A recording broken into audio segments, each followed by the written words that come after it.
இயேசு கிறிஸ்துவின் இனிய நாமத்தினாலே உங்களை மனதார வாழ்த்துகிறேன். இந்த நாளை கிருபையாய் காண செய்த தேவனுக்கு ஸ்தோத்திரம் உண்டாவதாக. கர்த்தர் உங்கள் ஒவ்வொருவரையும் ஆசீர்வதிப்பாராக. யாத்திராகமம் 14வது அதிகாரம் அதனுடைய 16வது வசனம். நீ உன் கோலை நீட்டி ஓங்கி உன் கையை சமுத்திரத்தின் மேல் நீட்டி சமுத்திரத்தை பிளந்து விடு.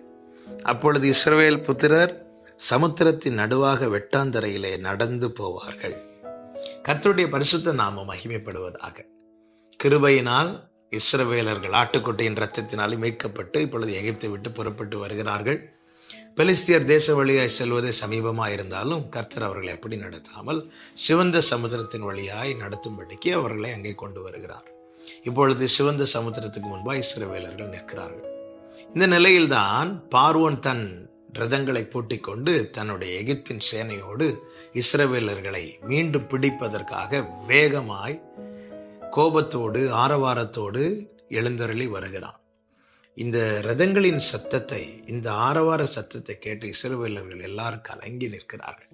இந்த நேரத்தில் தான் மோசே கர்த்தரை நோக்கி முறையிடுகிறார். கர்த்தரை நோக்கி கூப்பிடும் போது கர்த்தர் மோசையை பார்த்து சொல்லுகிறார், நீ உன் கோலை ஓங்கி உன் கையை சமுத்திரத்தின் மேல் நீட்டி சமுத்திரத்தை பிளந்து விடு என்று சொல்லுகிறார்.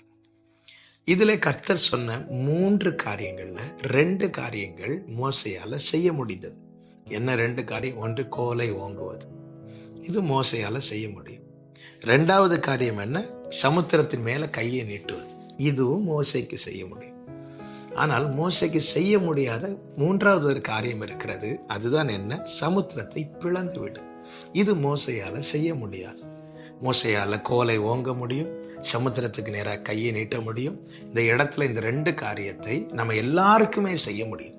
ஆனா நம்ம யாருக்குமே செய்ய முடியாத ஒரு காரியத்தை தான் 3வதாக கர்த்தர் இங்க மோசை கிட்ட சொல்லுகிறார். அதுதான் சமுத்திரத்தை பிளந்து விடு என்று. இது மோசையால முடியாது. ஆனால் கர்த்தர் இங்கே செய்கிற செயலை பாருங்கள்.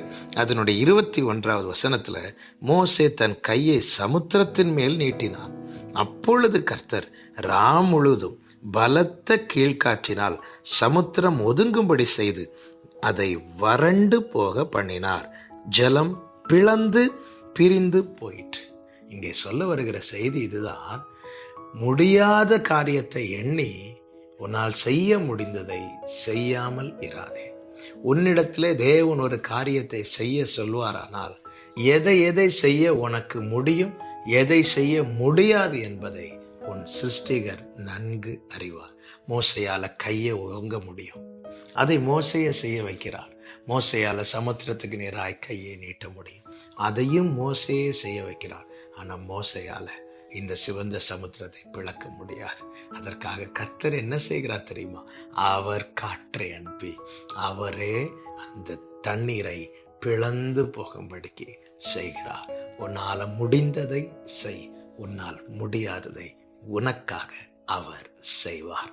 அதனாலதான் கிதியோன்ட்டு சொன்னார், உனக்கு இருக்கிற இந்த பலத்தோட போ, ரட்சிப்பு நான் உனக்கு கொடுப்பேன், நான் உன்னோடு இருக்கிறேன். உனக்கு இருக்கிற பலத்தால் உன்னால போக முடியும். யுத்தம் பண்ணுகிற பலன் உனக்கு இருக்கா இல்லையா என்பதல்ல, உனக்கு இருக்கிற இந்த பலத்தோட போ. நீ முதல்ல புறப்பட்டு போ. கிதியோன் புறப்பட்டு போக ஆயத்தமாகும் போது வேதம் சொல்லுகிறது, பரிசுத்த ஆவியானவர் அவன் மேல பலமாய் இறங்கினாராம். கர்த்தர் உங்களுக்கு தந்த கிருபையை பயன்படுத்துங்கள். உங்களால முடியாததை கர்த்தர் உங்களுக்காக எப்பொழுது செய்வதை உங்களால அனுபவிக்க முடியும், கண்டறிய முடியும். கர்த்தர் ஒவ்வொருவருக்கும் கிருபைகளை கொடுத்திருக்கிறார். என்னால முடியாது என்று சொல்லி முடங்கி கிடக்காதே. கர்த்தர் தட்டி எழுப்புகிறார் இந்த நாளில் இந்த வார்த்தைகளை கொண்டு. உன்னால் முடிந்ததை செய்யதான் உனக்கு கிருபையை கொடுத்திருக்கிறார். உனக்கு இருக்கிற இந்த பலன். ஆமென். இல்ல ஆண்டவரே, இதுக்கப்புறம் எனக்கு தெரியாது, எனக்கு முடியாது. கர்த்தருக்கு தெரியுங்க நமக்கு எது முடியாது. பாத்தீங்களா, இந்த இடத்துல மோசே கோலை ஓங்கி கையை நீட்டினா அடுத்து என்ன செய்யணும்னு தெரியாது. ஆனா கர்த்தர் வெட்கப்பட்டு போக விடல. பாத்தீங்களா, அத்தனை பேர் கண்ணுக்கு முன்னாடி மோசே கோலை ஓங்கி கையை நீட்டி சமுத்திரம் ஒன்னும் ஆகலைன்னா அது எவ்வளவு பெரிய அவமானமா இருக்கும். ஆண்டவர் என்ன சொல்லி நடத்தி கொண்டிருக்கிறார்?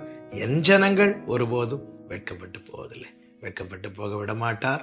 கர்த்தர் கிருபைகளை தந்து ஒவ்வொருவரையும் செயல்படுத்த கர்த்தர் அனுக்கிரகம் செய்வாராக. செபிக்கலாமா? எங்கள் நல்ல தகப்பனே, இரக்கமுள்ள பிதாவே, இந்த நாளிலே நீர் கற்றுத்தந்த உடைய நல்ல கிருபைகளுக்காக நன்றி செலுத்துகிறோம். நீர் தந்த கிருபைகளை பயன்படுத்தி ஆண்டவர் அற்புதங்களை காண எங்களுக்கு அனுகிரகம் செய்தார். இயேசுவின் நாமத்தில் பிதாவே, ஆமென்.